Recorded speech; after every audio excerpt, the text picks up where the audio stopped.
हमने देखा है 1750 के डेकेड तक आते आते इंडिया में मुगल्स एम्पायर डाउन हो रहा था एंड न्यू इंडियन स्टेट बन रहे थे। इंडिया में इससे पहले तक कई फॉरेन पावर्स ने रूल किया था, जैसे Greeks, Persian and Mughals, but the worst of them were the British rulers.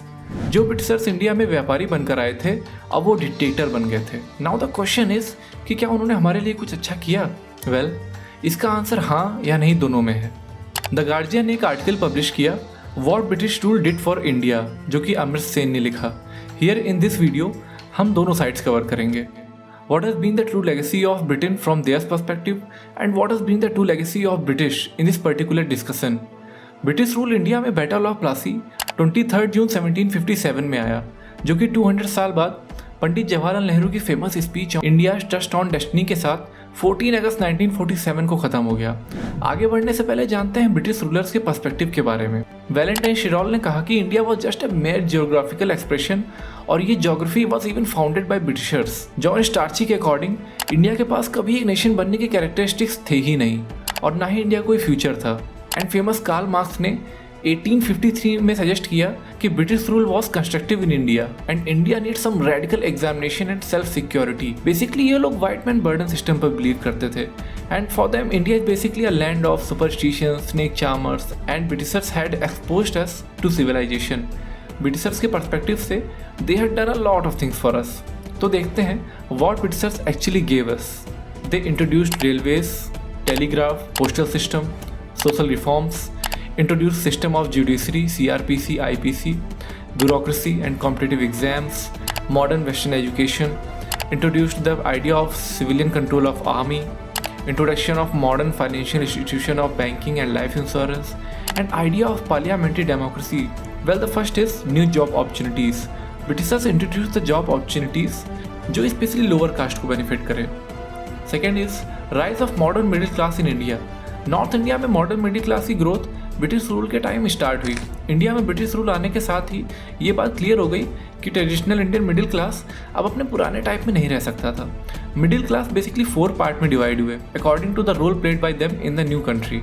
First middle class commercial families, brokers and foreign companies के साथ इंडल्ज हो गए and later on they join them in indigenous movement too, जिस वजह से indigo plantations काफ़ी बढ़ा। Second, money lenders, brokers, banias, agents, creditors सभी अब लैंड में इन्वेस्ट कर सकते थे and even the land become transferable due to British policy. Third, educated middle family professionals emerged with western education and technology की policies के बाद न्यू लॉयर्स, डॉक्टर्स, इंजीनियर्स जैसे प्रोफेशंस को बूस्ट मिला। बट जितनी भी हाई टेक्निकल और administrative post थी वो सभी ब्रिटिश के अंडर ही रहीं। The growth of industry was very slow, इसलिए industrial middle class became small. Development of infrastructure, British authorities build important infrastructures जैसे कि हॉस्पिटल्स, स्कूल्स एंड सबसे important railways. Obviously railways local Indians के लिए नहीं थी, but still it led a foundation of India becoming a major economic power house. Introduction of new technologies and ideas, new technologies जैसे कि steamships, telegraphs, trains ने India subcontinent के economic landscape को काफ़ी चेंज किया। Culturally देखा जाए तो they passed Bengal Sati regulation act on December 4, 1829 to stop सती प्रथा, protection from external enemies. India was known as jewel in the crown of the British empire, so that is why British established defense army against some countries like Persia and Afghanistan, even to other western countries like France too. Social and cultural impact, they made social issues like sati, child marriages, infanticides, ideas like liberty, equality, freedom and human rights were brought by the British. Women की condition को improve करने के लिए they took various legal measures, abolition of the practice of Sati, widow remarriage act 1856. They launched women's movement against the old customs and demanded education and legal reforms for the women. Britishers argue for this legacies, पर अगर हम ध्यान से समझें तो Britishers all of this for their own welfare only. Rabindranath Tagore once quoted, "It is sure that British will leave this country one day.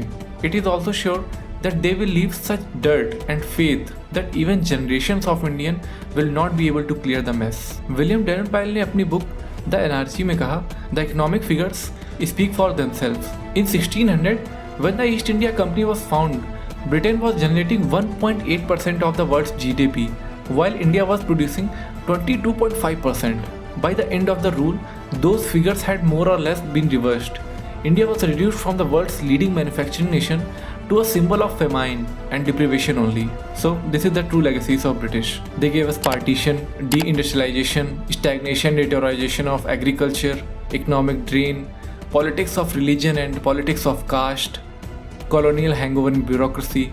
So if I cover the major point, the first and most important is destruction of Indian industry.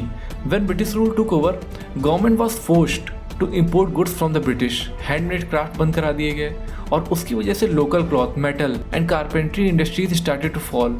All this made India a virtual hostage of Britain. The divide and rule policy. Britishers realized very early on that without breaking up strong kingdoms into small, easily conquerable segments, they can never rule over a vast territory like India. Britain plundered the Indian economy. Due to the unethical business practices of the East India Company, it can be estimated that trillions were siphoned off by Britain.